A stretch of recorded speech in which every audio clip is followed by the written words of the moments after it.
and again, especially since the film was shot in 5 days only. And I understand that sometimes you would wrap up at midnight and start filming again at 4 in the morning. And that crazy schedule was because you and Elijah had other projects going on. We we we didn't really have midnights.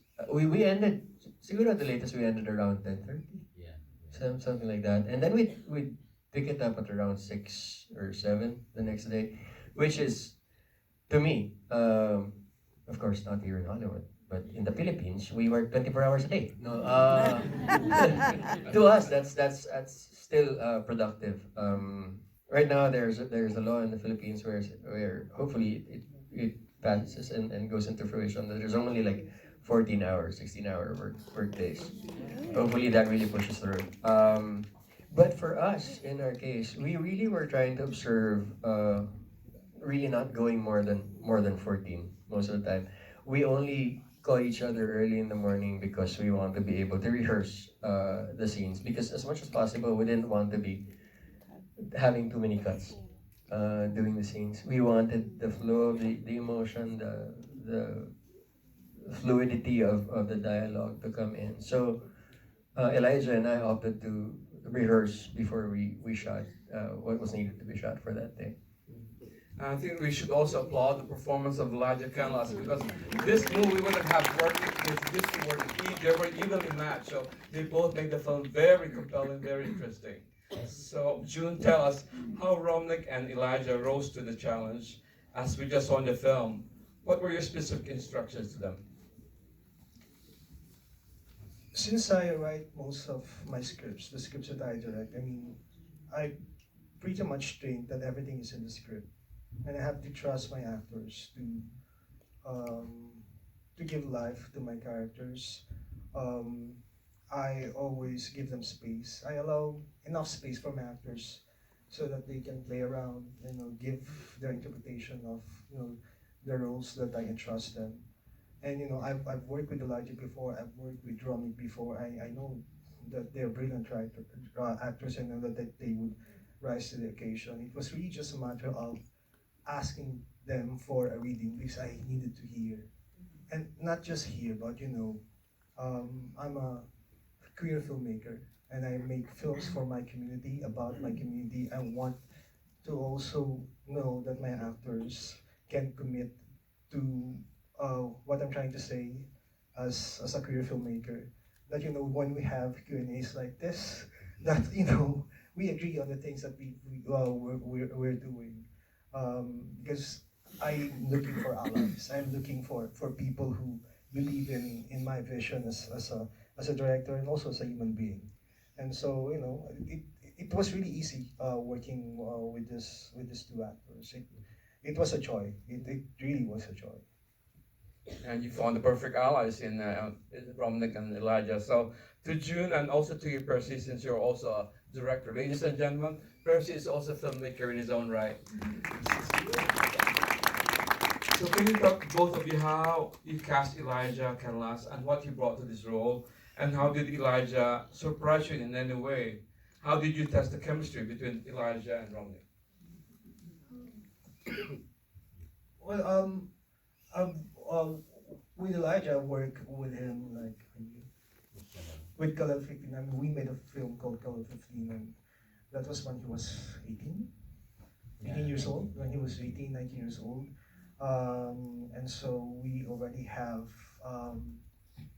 a shorthand.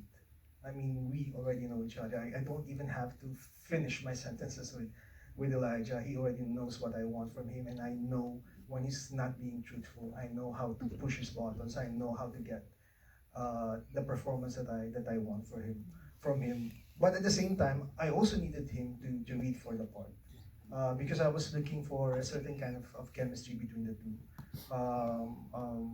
There was actually another actor that we were considering for the part, and we actually had a reading with Romnick and that other actor, and in the end, I saw that the best combination was Elijah and Romnick. How about you, Percy? No, the one thing I was gonna add was one of the biggest challenges was really transformation, which we really should credit the two actors for. That they actually, it's two actors with three characters. Whenever I pitched this, when I was pitching it to people, I said, we've got two actors, but there are three characters. And I was like, what? And for Elijah, that was the biggest challenge, is because he was not just going to play another actor, he's going to age up for that actor, but Jun's decision was not to change the look. It was only the glasses that would signal the change, you know. So Elijah had to give that maturity beyond his years, and it worked. But that was probably one of the hardest for us to do. So we're just happy that I think Elijah was meant for the role because of the fact that he, as Jun said, has this shorthand coming from Kalel 15, which is his first lead film, and for which he won Gawad Urian, Best Actor already. So he kind of has that relationship with June where he can go all out, but at the same time he was pushing himself, challenging himself. And I think the reverse was happening. You were pulling him back, because he was trying to outdo his performance in Kalel. Then you were trying to steer him in another direction. But yeah, he's really matured for the role during this production. Okay, so this is a question for the three of you. You may have watched the film several times. Does the film affect you differently each time, or you react more or less the same to certain scenes, lines, admissions, accusations, or revelations throughout the film? And what scene gets you every time you watch this film? You know what? Actually, I like hearing the audience. I like watching the audience. I like the fact that maybe a number of you were suffering not going to the toilet because you were worried that you're gonna miss something because it's all dialogue. And I have a friend who watched this on Prime Video, because it's on Prime Video in the Philippines. And he woke up at like 4:30 in the morning, and he said, I couldn't go to sleep, so I played this movie, and he thought, it's two people sitting in a restaurant, I'm going to fall asleep easily. At 7 a.m. I got a message, I did not go to sleep. You didn't tell me that this film was like this. So I think that's the most amazing for me. I really get a thrill out of hearing how the audience reacts. And there are some reactions that come at the same points again and again, wherever we are. But there are also other reactions that are only unique to an audience here or an audience there. Who's next? I'm, as I said, every time I watch this, I'm just really grateful that it's not as hurtful to watch anymore. And I like being in the moment and also listening to the audience's reaction, especially when he says the line, "I only like myself when I'm with you." It's always the same reaction. It's the boring line, right? And the boring line. You're boring. ROMNICK?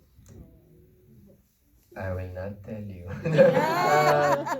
It's the same for me. I like finding out, because like when you're watching something and you're hearing words, the words hit us all differently, each individual. Or sometimes there's like a whole paragraph there, and some of us get hit by the word before, some of us get hit by the word after, some of us get hit by the word because, or whatever it is that triggers us. There are specific areas in the film where I feel it's deeply personal also, but more than that, it's really how you receive it that makes it brand new for us every single time. I will never grow tired watching this one. Not because I'm in it, but because I really think that the storytelling, the lines, the dialogues, and the flow of the story is just brilliant. So. Thank you. We may have time for a question or two from the audience. So it's blinding here, so I'm gonna ask my beautiful wife to look for volunteers. May have you, if you anybody, one or two questions.